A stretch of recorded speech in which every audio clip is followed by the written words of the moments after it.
dia, irmãos e irmãs. Abra comigo sua Bíblia, por favor, na segunda carta de Paulo a Timóteo, capítulo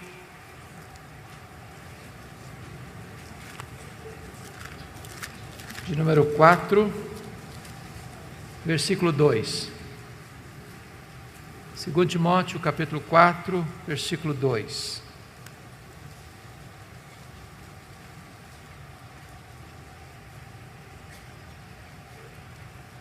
Prega a palavra, insta, quer seja oportuno, quer não. Corrige, repreende, exorta com toda a longanimidade e doutrina. Nós vamos falar nesta manhã sobre pregação expositiva. E eu gostaria de dizer para você que é pastor, sobretudo, e eu gostaria de pedir quantos pastores nós temos aqui. Levante uma mão, por gentileza, só para nós termos uma noção. Louvado seja Deus. Isso, eu gostaria de ver a luz acesa para eu perceber melhor. Amém, graças a Deus. Obrigado. Quantos presbíteros nós temos presentes? Ok, obrigado. Diáconos, quantos diáconos? Ok. Professores de escola dominical. Graças a Deus, muito obrigado. Preciso dizer para você que a palavra é o conteúdo da pregação e a palavra é a autoridade do pregador. A ordem de Deus é prega a palavra e não prega sobre a palavra. A palavra é o conteúdo. O pregador não cria a mensagem. O pregador prepara o sermão, mas a mensagem é de Deus. A mensagem emana do próprio texto. O texto é o próprio conteúdo da mensagem. De tal maneira que Deus não tem compromisso com a palavra do pregador. Deus tem compromisso com a sua palavra. Não é a palavra do pregador que tem a promessa de não voltar vazia para Deus. É a própria palavra de Deus que tem essa promessa. E nós só teremos o cumprimento dessa promessa se nós estamos pregando a palavra e não as nossas próprias palavras. A palavra de Deus é poderosa. A palavra de Deus desfede chamas de fogo, faz tremer o deserto. A palavra de Deus é eficaz. Ela é a espada do Espírito. Não é a palavra do homem, não é a palavra do pregador. É por isso que pregação expositiva é tão importante, porque é o compromisso de pregar a palavra e não apenas sobre a palavra. É necessário dizer, meus amados irmãos, que a pregação é o instrumento que Deus estabeleceu para trazer os seus eleitos à salvação. Deus chama pela palavra. A fé vem pelo ouvir e ouvir a pregação da palavra. Daí é importante dizer que a pregação fiel das Escrituras é o principal elemento que leva a igreja ao crescimento saudável. E nós precisamos entender isso. No que concerne ao crescimento da igreja, eu acho que todo pastor, todo pregador, todo professor de escola dominical, todo crente fiel aspira o crescimento da igreja. Não é natural você se conformar com a esterilidade. É por isso que a pergunta certa não é o que é que eu devo fazer para a igreja crescer, mas a pergunta deveria ser: o que está impedindo a igreja de crescer? Quando a igreja prega com fidelidade no poder do Espírito Santo de Deus, a igreja cresce. Mas no que concerne ao crescimento da igreja, nós temos que ter dois cuidados, duas precauções muito sérias. O primeiro delas é o que nós poderíamos chamar de numerolatria, a idolatração dos números. Nós estamos vivendo uma situação hoje muito curiosa. A igreja, infelizmente, está importando a filosofia do pragmatismo para a sua agenda. E o pragmatismo foi a filosofia mais conhecida e mais popular do século XX. O que é o pragmatismo?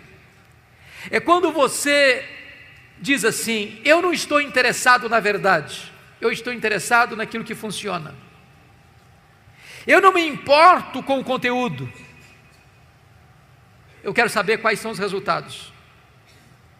E aí a igreja evangélica brasileira, muitas vezes, capitulou-se a esse pragmatismo e tem, de certa forma, transformado a igreja num mercado. O consumidor é quem determina o que quer. Eu sou um balcão de serviço. O que você quer? Prosperidade? O que você quer? Saúde? O que você quer? Milagres? O que você quer? Sucesso? Você dá ordem. É o efeito Ibope, você decide o que você quer. Então, de repente, a igreja deixou a verdade, deixou de pregar a verdade e começou a oferecer ao povo o que o povo quer. Mas esse não é o evangelho. Mas esse não é o compromisso da Escritura. Esse não é o papel do pregador. O pregador é chamado a pregar a palavra, a oferecer não o que o povo quer ouvir, mas o que o povo precisa ouvir. Não o que dá ibope, mas a palavra de Deus. Nosso papel não é arrancar aplausos do auditório, nem receber um tapinha nas costas no final do culto, mas é pregar a verdade, ainda que esta verdade fira o coração das pessoas. Porque o nosso papel é pregar com fidelidade o que Deus diz, não o que nós queremos dizer. Isso é pregação expositiva, e ela produz crescimento saudável, e nós não podemos entrar por esse caminho, de buscar crescimento a qualquer custo, de atrair as pessoas com a outra mensagem mais palatável, mais agradável aos ouvidos, mas sonegando o povo o trigo da verdade, as Escrituras Sagradas. Há um segundo risco, queridos, que nós corremos no que tange ao crescimento da igreja, que é a numerofobia. É o contrário da numerolatria, é o medo dos números. Eu fico muito triste quando escuto algumas pessoas dizendo assim: bom, Deus não se importa com quantidade, Deus se importa com qualidade. A nossa igreja não cresce, mas é fiel. Nós temos 100 membros há 10 anos, mas é gente batuta, gente boa. E eu fico perguntando se existe fidelidade estéril.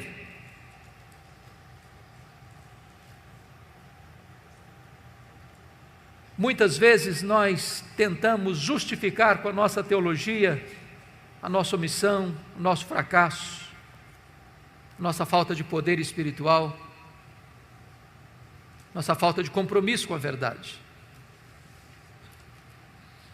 Quando eu olho para a igreja primitiva, eu percebo que aquela igreja estava comprometida com a qualidade de vida. E o resultado disso é que Deus acrescentava todos os dias os que iam sendo salvos.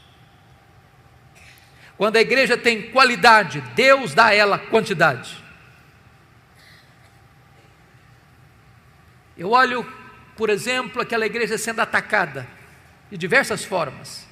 E pelo menos 3 formas o diabo usou para tentar impedir o avanço da igreja. Primeiro, capítulo 4 de Atos, a perseguição de fora para dentro. Como é que a igreja responde? Com oração e com pregação. Muda-se a tática no capítulo 5, agora não é mais a perseguição, o ataque de fora para dentro, agora é a infiltração. Satanás bota dentro da igreja um casal hipócrita. Como é que a igreja responde? Com discernimento, com oração e com pregação. Agora se muda a tática outra vez no capítulo 6. Agora não é mais a perseguição, não é mais a infiltração, não é mais o ataque de fora para dentro, nem de dentro para fora. Agora é a distração. Os apóstolos estão ocupados demais servindo as mesas. Não que servir as mesas fosse um trabalho indigno, mas estava tirando o foco dos apóstolos da prioridade. E eles param e dizem assim no capítulo 6, versículo 4: quanto a nós, nos consagraremos à oração e ao ministério da palavra. E se você perceber, oração e o ministério da palavra são os dois grandes elementos que levam a igreja a um crescimento saudável. Nós estamos hoje com as leis do marketing, muitas vezes tentando produzir o crescimento da igreja através de técnicas de crescimento de igreja, usando métodos modernos, buscando recursos da tecnologia humana, ou da metodologia humana. Mas se nós queremos encontrar uma resposta para o crescimento saudável da igreja, nós não teremos que ir para as técnicas do pragmatismo moderno, nós temos que voltar ao livro de Atos. É lá que tem a receita, e a receita para o crescimento saudável da igreja é oração e palavra. Esse assunto é um assunto tão relevante, queridos, que no ano de 1930, um missionário chamado Donald McBrevin, um americano que estava trabalhando na missão na Índia, foi inquietado por uma pergunta: por que algumas igrejas crescem e outras não?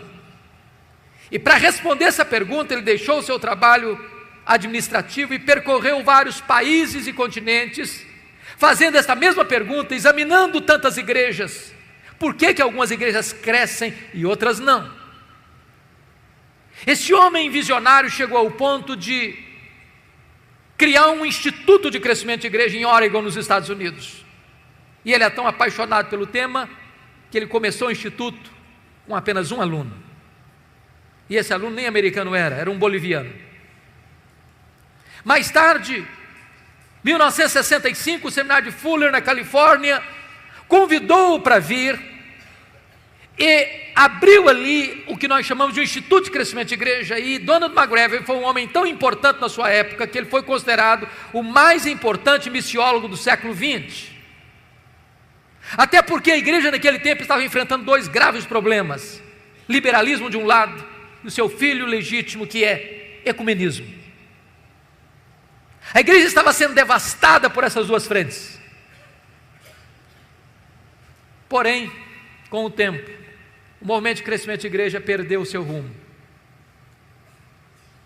Veio Peter Wagner, outros mais, e de repente começa a se buscar o crescimento da igreja por técnicas pragmáticas, a ponto de David Ebb fazer uma pesquisa em mais de 100 teses e dissertações do movimento de crescimento de igreja, do seminário de Fuller, e encontrar pouquíssima ênfase na oração e na pregação como elementos que devam levar a igreja a um crescimento saudável. E aqui, meus amados irmãos, nós precisamos entender que se a igreja evangélica brasileira quer de fato entender o que é crescimento da igreja, nós temos que entender que o crescimento da igreja passa pela oração e pela pregação fiel das Escrituras. Tom Rainer fez uma das mais exaustivas pesquisas sobre crescimento de igreja nos Estados Unidos, com 576 igrejas batistas da Convenção do Sul, talvez a mais detalhada e exaustiva pesquisa sobre o assunto, e ele chegou a uma conclusão magnífica: que de igrejas entre 100 membros a 10 mil membros, na pesquisa, o que foi identificado é que o que levou essas igrejas a um crescimento saudável foi pregação e oração. O IBGE aponta um crescimento expressivo da igreja evangélica brasileira. Já somos cerca de mais de 50 milhões de evangélicos em nosso país. Somos 30% da população dessa nação. Esse fenômeno é admirado no mundo inteiro. Quando a igreja evangélica recua na Europa e na América do Norte, a igreja evangélica avança no Brasil. A pergunta é: que igreja? Que evangelho? E eu tenho minhas dúvidas se de fato é o evangelho de Jesus que está crescendo, se é a igreja evangélica que está explodindo no Brasil. Porque o que nós estamos assistindo muitas vezes é um outro evangelho, um evangelho híbrido, um evangelho sincrético, um evangelho eivado de misticismo, paganismo, e não é este o evangelho da graça do Senhor Jesus. Temos que voltar ao evangelho e pregar a palavra. No meu entendimento, queridos, a pregação da palavra é tão importante porque ela vai corrigir, no meu entendimento, 4 dos grandes problemas que a igreja está enfrentando hoje. Primeiro, problema do liberalismo. O liberalismo é fruto do iluminismo, do racionalismo. Ele chega com a seguinte colocação: eu só posso aceitar como verdade o que a minha mente entende. Preste atenção nisso. A fé cristã é racional, mas ela é mais do que racional, ela é supra-racional. Por exemplo, eu não consigo entender com a minha razão como Deus, sendo um só, subsiste em 3 pessoas distintas. De tal forma que o Pai não é o Filho não é o Pai não é o Espírito Santo não é o Filho nem o Pai. São 3 pessoas distintas, mas um só Deus. Nós não somos politeístas. Eu não posso entender com a minha razão como é que o Deus que transcende, é transcendente, é maior que tudo que Ele criou, pode se fazer carne, entrar no ventre de uma mulher e nascer numa manjedoura. Eu não posso explicar racionalmente os milagres. Então, quando a minha mente não consegue ir além, eu creio. Porém, o racionalismo diz: não, eu não posso aceitar. E o que aconteceu? O liberalismo, onde entrou, matou as igrejas. Olha a Europa hoje, conhecido como um continente pós-cristão. Olha algumas igrejas na América do Norte, no Canadá hoje, nos Estados Unidos, Canadá hoje, chamadas Dead Church, igrejas mortas. Eu visitei recentemente uma igreja em Toronto, igreja John Calvin, templo belíssimo, um jardim grinaldado de flores no pátio, uma placa de bronze muito bonita com o nome do pastor, doutor fulano reverendo das quantas. E quando eu cheguei para perguntar quantos membros tem esta igreja, me responderam: tem 15 membros. Tem um culto a cada 3 meses. Porque onde o liberalismo chega, ele mata. Ele é um veneno mortífero, ele é um câncer. O que é dramático e triste é que muitos seminários históricos das nossas igrejas no Brasil estão ainda flertando com o liberalismo. Estão ainda encantados com este veneno mortífero. Você nunca viu um pastor liberal plantando igrejas, você nunca viu um pastor liberal experimentando um reavivamento, você nunca viu um pastor liberal promovendo o crescimento da obra de Deus. Porque onde o liberalismo chega, ele mata a igreja. E preste atenção nisso, o liberalismo não começa na igreja, começa nos seminários. Da cátedra ele vem para o púlpito, e do púlpito ele mata as igrejas. A única maneira de enfrentar o liberalismo é pregando a palavra. Um liberal chega para você dizendo o seguinte: bom, eu creio na Bíblia, mas eu não creio em tudo que está lá. Um liberal vai chegar, por exemplo, e dizer: eu não creio em Gênesis 1 e 2, não creio na literalidade de Gênesis 3. E muita gente hoje está tentando fazer um concubinato entre cristianismo e darwinismo, achando que isso é o suprassumo. Eu fiquei muito decepcionado. Há poucos dias eu fui comprar um comentário de Gênesis, de um pastor muito conhecido aqui no Brasil, com muitos livros publicados aqui no Brasil. E quando eu vi o comentário em 3 volumes, eu fiquei encantado. É esse que eu preciso. E eu fiquei chocado que aquele famoso escritor americano dedicou 400 páginas praticamente para expor Gênesis 1, 2 e 3 dentro desta linha liberal, tentando conjugar cristianismo com darwinismo. E notem vocês, é impossível negar a literalidade, a historicidade de Gênesis 1, 2 e 3, sem negar toda a Escritura.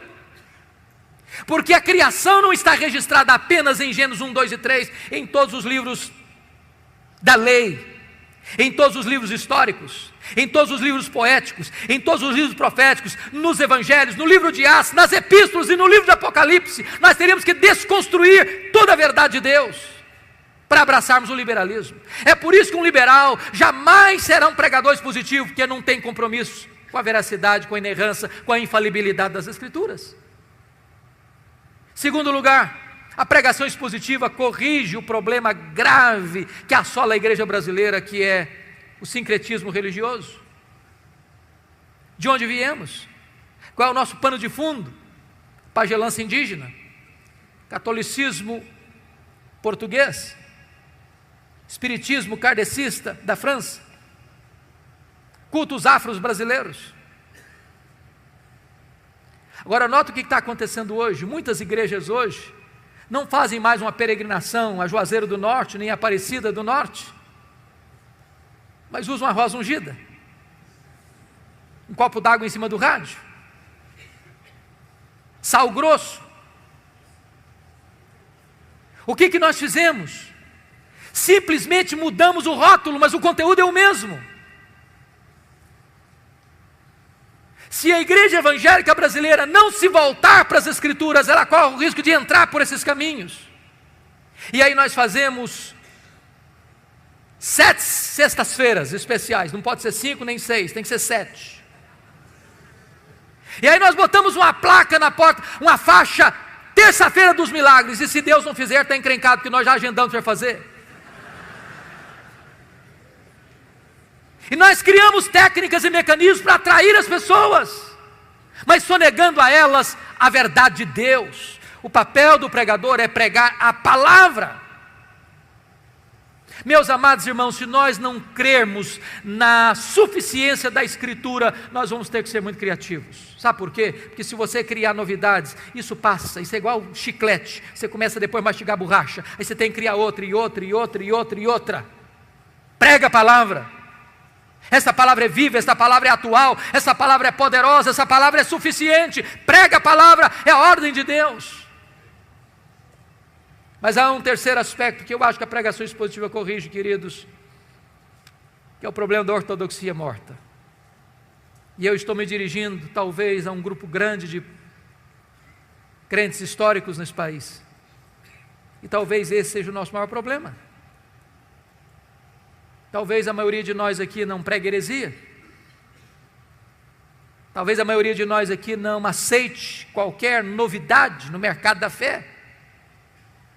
Mas também falta-nos poder, falta-nos unção do Espírito, falta-nos virtude de Deus.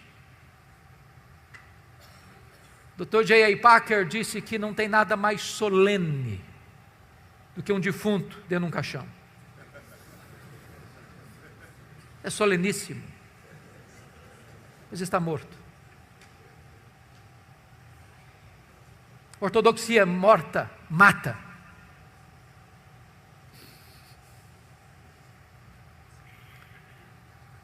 Quando Eliseu mandou Geazi botar o bordão profético no rosto do menino morto, diz a Bíblia que o menino continuou morto.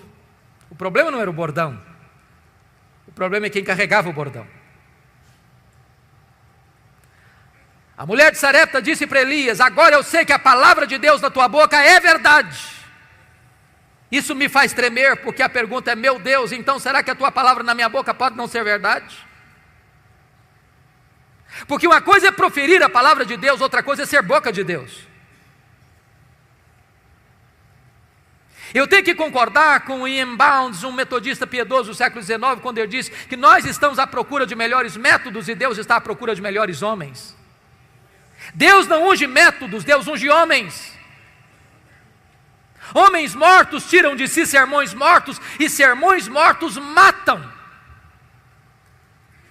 Nós dependemos do Espírito Santo, queridos. Essa palavra tem que ser pregada com fidelidade, mas na virtude, no poder do Espírito Santo de Deus.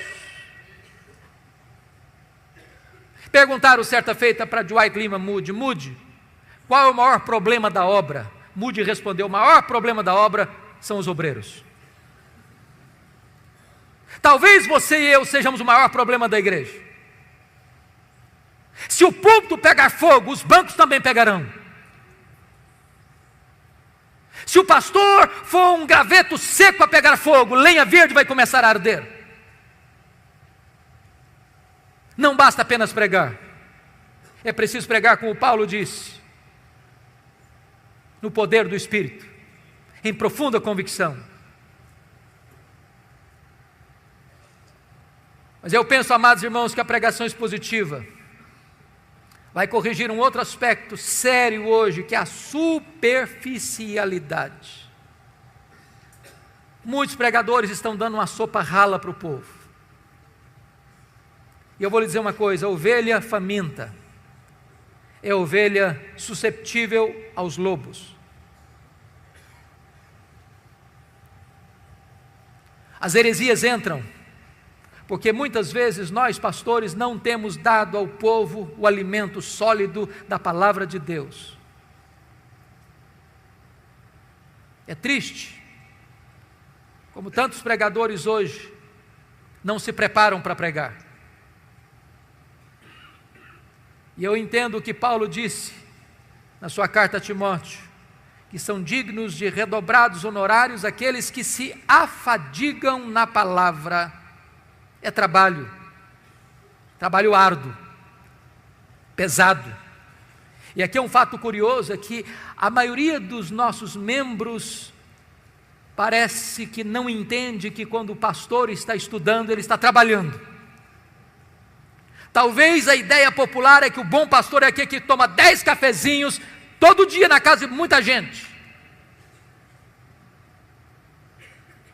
E chega no domingo e prega qualquer coisa.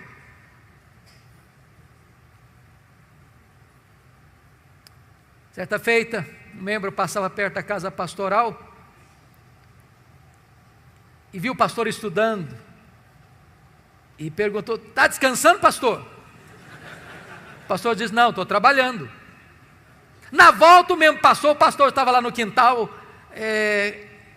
carpindo, capinando. Aí a pessoa: está trabalhando, pastor? Não, agora estou descansando.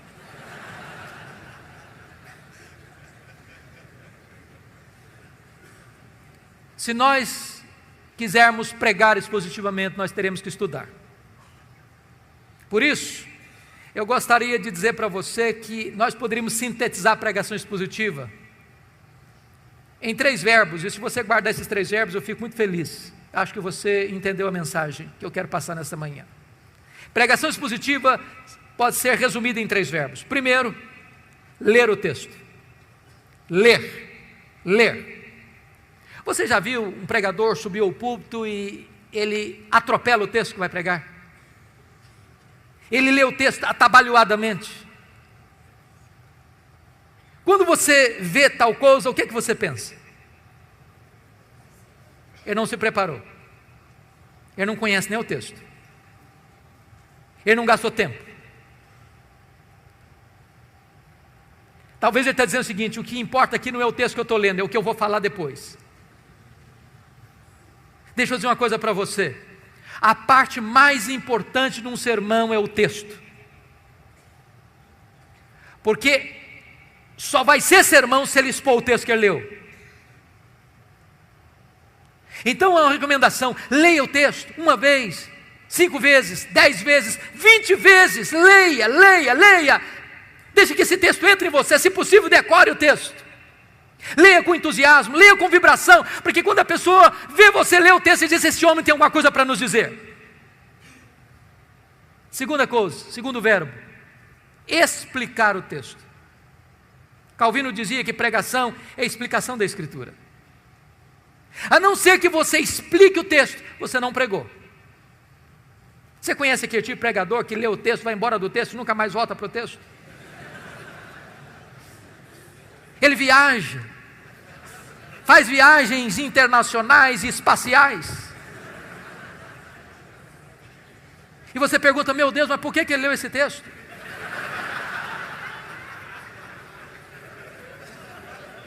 Você conhece aquele tipo de pregador que diz assim, eu já tenho o sermão, só preciso encontrar um texto agora? O sermão emana do texto. O sermão é a explicação do texto. E por isso nós temos uma palavra técnica que os pastores conhecem, que é exegese. Exegese vem de um prefixo ex, que significa tirar do texto o que está no texto. Cave o texto, descubra o texto, veja o que está lá. E às vezes nós não encontramos essas pepitas de ouro na superfície, é preciso cavar. Esse é o papel do pregador. Ir para o texto, perguntar ao texto, mergulhar no texto, descobrir as riquezas do texto, trazer isso à tona. Sabe, irmãos, quando uma igreja se acostuma com pregação expositiva, ela não quer mastigar palha mais. Depois que ela descobre a riqueza da Escritura, ela não tolera mais escutar sermão que não seja focado na Escritura, que exponha a Escritura. O contrário de exegese é exegese. Exegese tem o prefixo ex, significa colocar lá, o que não está lá. Tem muito pregador que vai para o púlpito com as suas ideias. E ele tenta impor ao texto o que ele pensa, o que ele acha. Ele já tem uma ideia preconcebida. Mas isso não é pregação. Pregação é quando você vai para a Escritura e deixa que a Escritura fale. Você é apenas o canal. Você é apenas um instrumento. O terceiro verbo, importante pregação expositiva, primeiro é ler o texto. Segundo é explicar o texto. O terceiro é aplicar o texto. Dr. John Stott escreveu um livro importantíssimo, que penso ainda não está em português, Entre Dois Mundos, e ele disse que pregação é a união desses dois mundos, o texto antigo com o ouvinte contemporâneo. Se você não conectar o texto ao ouvinte, você não pregou. Pregação não é um discurso diante do auditório. Pregação é uma palavra ao auditório. A pessoa precisa entender, é com você que eu estou falando. É como aquele pregador que foi pregar em João 10 e falou sobre a ovelha, falou sobre o pastor, falou sobre os lobos, falou sobre os campos, falou sobre os prados, falou sobre as águas, falou sobre a grama verde, falou sobre a lã da ovelha, falou e terminou o seu sermão depois de 1 hora, há 2000 anos, lá nas pastagens da Palestina. E o auditório perguntou, e daí? E daí? Isso tem a ver comigo? Pregação precisa ter aplicação.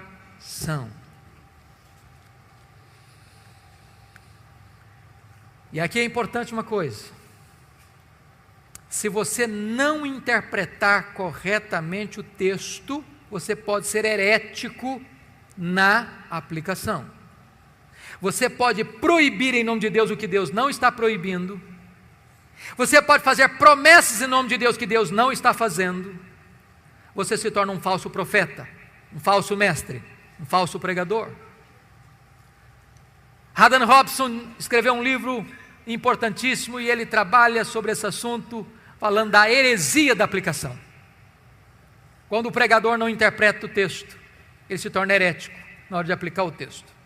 Há pouco tempo eu estava vindo de Governador Valadares, fui pregar lá um dia à noite, retornando para Vitória, já por volta das 3 horas da madrugada, com muito sono, quase chegando em Vitória, eu disse, meu Deus, eu não aguento o sono. E aí eu liguei o rádio para ver se eu me desparecia um pouco. E um pregador pregava animadamente sobre Sansão, e eu fiquei ligado nele para tentar não ficar desligado do volante. E lá pelas tantas ele disse o seguinte, se você tem que enfrentar os seus leões, como Sansão enfrentou o leão. Eu disse, eu também tenho que enfrentar o meu leão. E ele disse, se você vencer o seu leão e matar o seu leão, você tem a recompensa, você pode chupar o mel da sua caveira. Aí eu pensei, meu Deus, eu não entendi o texto. Porque ele não entendeu o texto, ele aplicou o texto erradamente e cometeu uma heresia grave. Porque o mel da caveira do leão para Sansão não foi recompensa, foi uma quebra de um pacto que ele tinha feito com Deus, de nazereado. Ele não podia tocar em defunto, ele não podia tocar em cadáver. Se nós não entendermos a Escritura, nós vamos correr o risco de aplicar de forma herética. Mas talvez você pergunte assim: pastor, quais são as razões por que hoje poucos pregadores pregam expositivamente? Eu vou lhes dar algumas razões. Primeiro, penso eu que muitos seminários ainda não estão comprometidos com o ensino aos seus alunos sobre pregação expositiva. Eu fiz seminário há 30 anos e na minha época não se aceitava pregação expositiva. Quando um aluno tentava fazer um sermão expositivo no púlpito, ele era criticado. Talvez porque não entendêssemos bem o que era pregação expositiva naquela época. Mas é triste como se dá pouca ênfase à questão da pregação ainda nos currículos dos seminários. Somos mais treinados a defender a Bíblia do que pregar a Bíblia, como se a Bíblia precisasse da nossa defesa. Olhe os currículos. Se a maior tarefa do pastor é pregar a palavra, isso deveria refletir no currículo dos seminários. Passamos sobre esse assunto como o gato passa em cima de brasa. Segunda razão por que poucos pregadores pregam expositivamente é porque muitos pastores têm uma biblioteca sofrível. Eu tenho visitado muitos pastores, colegas, e uma das coisas que eu gosto de fazer é visitar a biblioteca do pastor. E tem hora que eu fico chocado, porque eu vejo alguns poucos livros já amarelos de tanto tempo, empoeirados, e eu penso assim: ou esse colega é um fenômeno, ou ele está dando uma sopa rala para o povo. Queridos irmãos, é impossível pregar expositivamente sem estudar seriamente. Impossível. Deixa eu dizer uma coisa para você: se você é pastor e não gosta de ler, dá uma checada na sua vocação.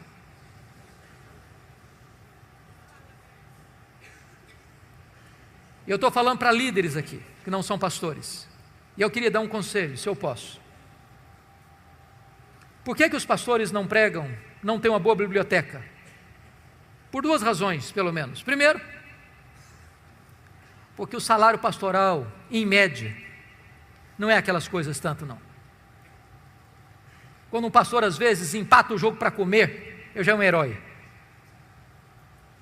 E aí ele não tem dinheiro para comprar livro. Graças a Deus, porque nessa conferência vocês têm livros com ofertas especiais. Então, o conselho seria esse.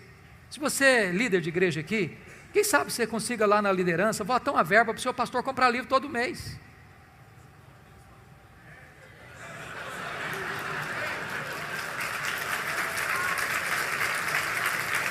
O maior investimento que a igreja pode fazer na igreja é investir no pastor da igreja.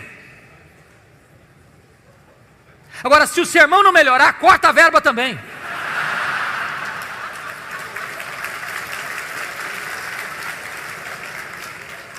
Porque livro para enfeitar a biblioteca também não resolve nada. A segunda razão por que os pastores não têm uma boa biblioteca é porque isso não é prioridade para eles.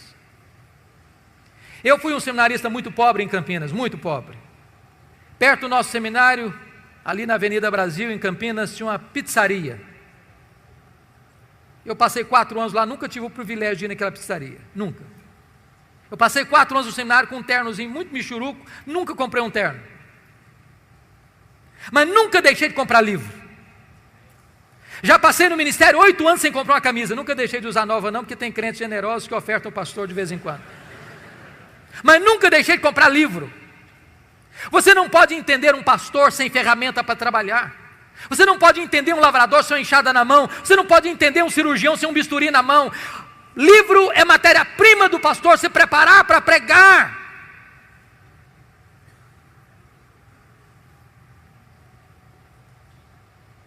Outra razão que eu penso que os pastores não estão pregando expositivamente hoje é porque nós estamos lidando com a terrível tensão entre pregação e liturgia nas igrejas. É triste o que está acontecendo hoje, triste. Em muitas igrejas se canta meia hora, 1h30 e se prega 10 minutos. Eu já tenho tido constrangimento, às vezes, de ser convidado para pregar em alguns encontros e se paga uma passagem cara para ir lá. E você chega lá e se canta meia hora, se canta 1h, se canta 1h30 e alguém chega para você e bate no seu joelho. Dá para pregar 10 minutos? Eu estou vindo agora de uma semana nos Estados Unidos e sempre quando eu vou pregar, eles têm o cuidado de dizer, olha, aqui é sermão americano, não é sermão brasileiro. Nós não toleramos sermão de 40 minutos aqui. É 15 minutos. E eu tenho que concordar com John MacArthur. Sermonetes criam cristianetes.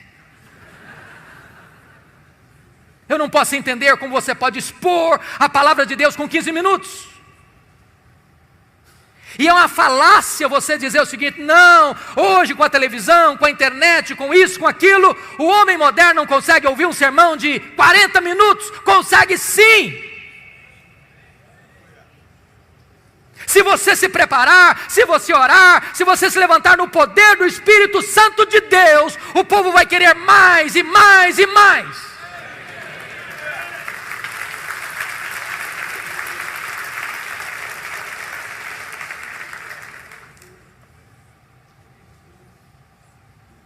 A palavra de Deus precisa ser o centro, queridos, o centro. E nós, pastores, somos responsáveis por isso. Nós somos os responsáveis pela liturgia da igreja. Não delegue, não terceirize a liturgia da igreja para que você perca o controle disso.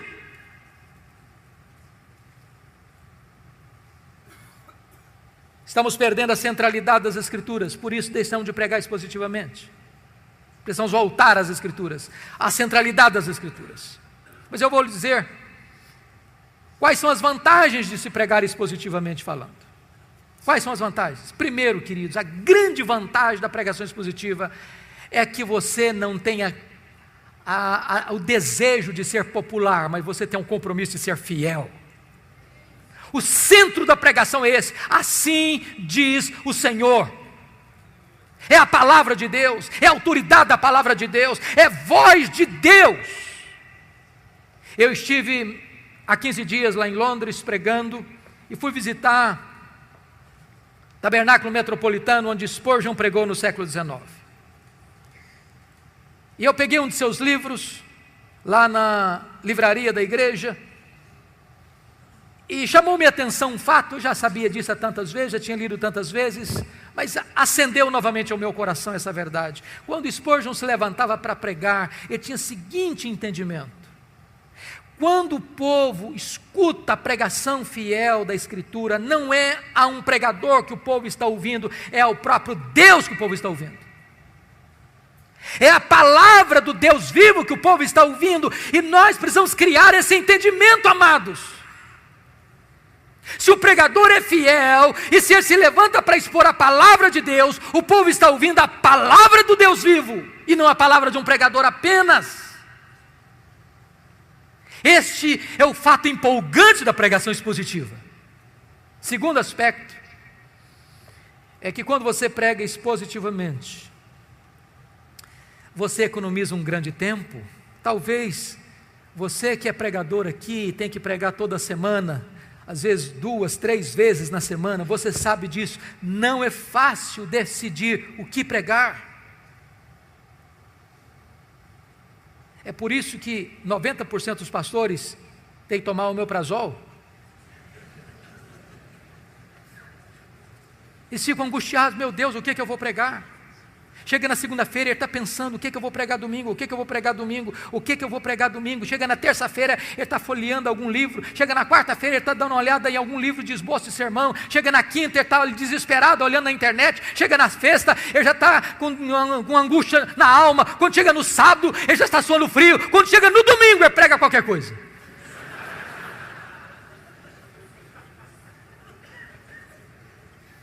Se você tem um compromisso de pregar expositivamente, você tem um cronograma. Você termina o seu sermão no domingo à noite, já começa a preparar seu próximo sermão. Em vez de você gastar tempo pensando no que pregar, você investe todo o tempo preparando o que pregar. É claro, queridos, que nós, penso eu, não deveríamos iniciar sendo exaustivos, como um Mark Lloyd Jones, por exemplo, que pregou vários anos em Romanos, vários anos em Efésios. Eu acho que se nós formos fazer isso aqui, a gente corre o risco de enfrentar alguns problemas. Eu conheço um colega que começou a expor Atos na igreja. Tinha 200 pessoas na quarta-feira ouvindo sobre Atos. Depois de mais de um ano, ele estava em Atos 12, e o auditório dele cresceu de 200 para 40. E quando falava em Atos, o povo sentia urticária.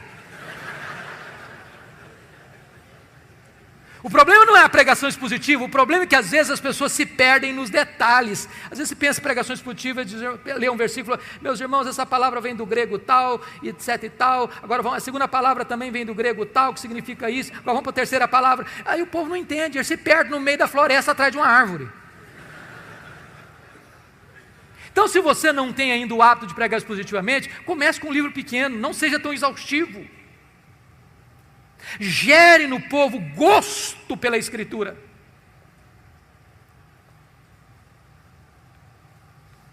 Outra coisa importante, se você está pregando expositivamente, você vai evitar milindres. Se você está numa congregação pequena, por exemplo, imagine isso. E você tem um líder da igreja que está enfrentando uma crise conjugal séria, ele está pensando em sair de casa, se divorciar, e aí você chega no domingo de manhã na igreja e diz, meus irmãos, hoje eu vou pregar sobre Mateus 19, sobre divórcio. Aí o líder já torce o nariz. Esse pastor está querendo pregar sermão carapuça para cima de mim. Aí no meio do sermão o cara se levanta e vai embora. O que você vai pregar? Como aquele pregador que foi pregar numa igreja e ele estava indo para o púlpito e um líder da igreja puxou o paletó e disse, o senhor não pode pregar aqui sobre bebida, porque o cara que mais dá dinheiro aqui para a igreja, ele é chegado numa branquinha, então o senhor faz favor de não tocar nesse assunto. Caminhou um pouco mais, outro puxou o paletó e disse, o senhor não pode pregar sobre jogo, porque a família mais rica da igreja é chegada em jogo de azar e tal, então o senhor não toca nesse assunto. Andou mais um pouquinho e falou, o senhor não pode falar sobre adultério, porque a pessoa mais conhecida na cidade está frequentando a nossa igreja, está vivendo um caso de infidelidade conjugal, então não toca nesse assunto para nos constranger. Aí o cara foi para o púlpito, aí se levantou e disse, meus irmãos, eu estou encrencado hoje.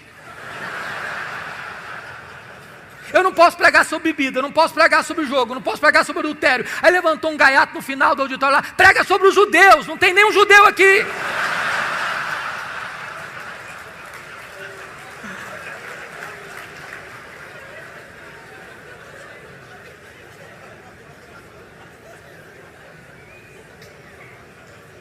Quando você prega expositivamente, não corre esse risco. Imagine que você expôs na sua igreja, no domingo passado, Mateus 18.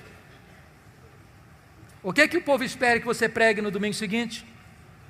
Mateus 19. Se tem alguém enfrentando crise conjugal, é Mateus 19. Eu não vou pular o capítulo 19.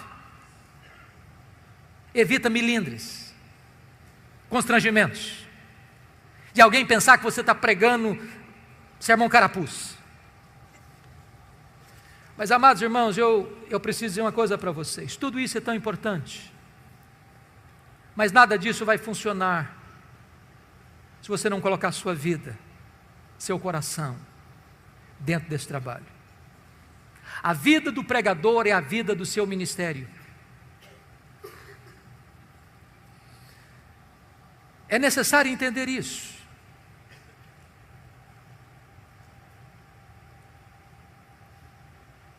E eu fico preocupado ainda hoje quando a maioria dos nossos seminários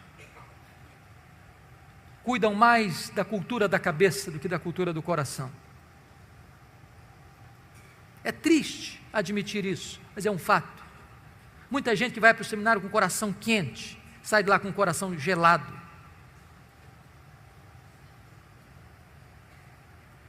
Não há nada mais perigoso que acostumar-se com o sagrado, que acostumar com a pregação, que acostumar com o púlpito.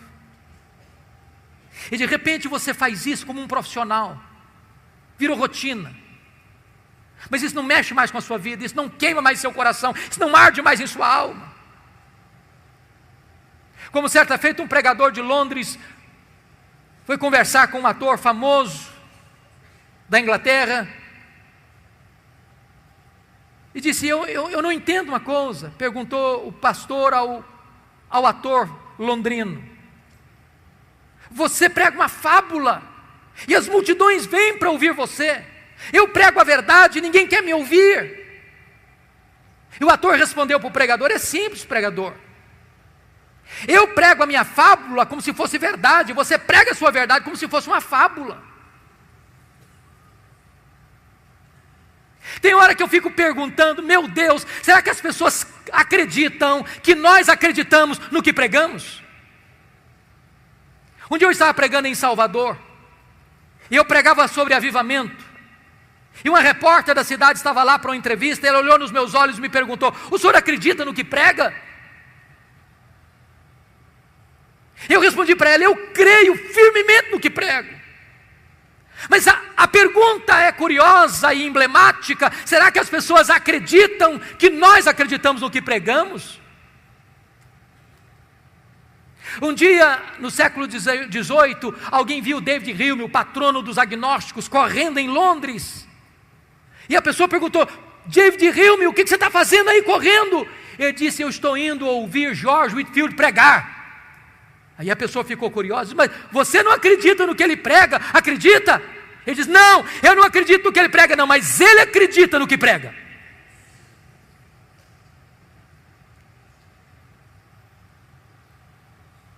Amados irmãos, nós precisamos desesperadamente de um reavivamento no púlpito. Desesperadamente.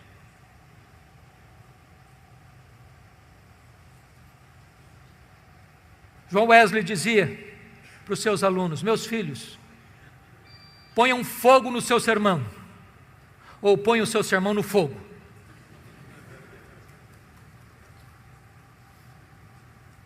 Que Deus nos ajude, para que nós sejamos homens de Deus, mulheres de Deus, gente comprometidos com Deus,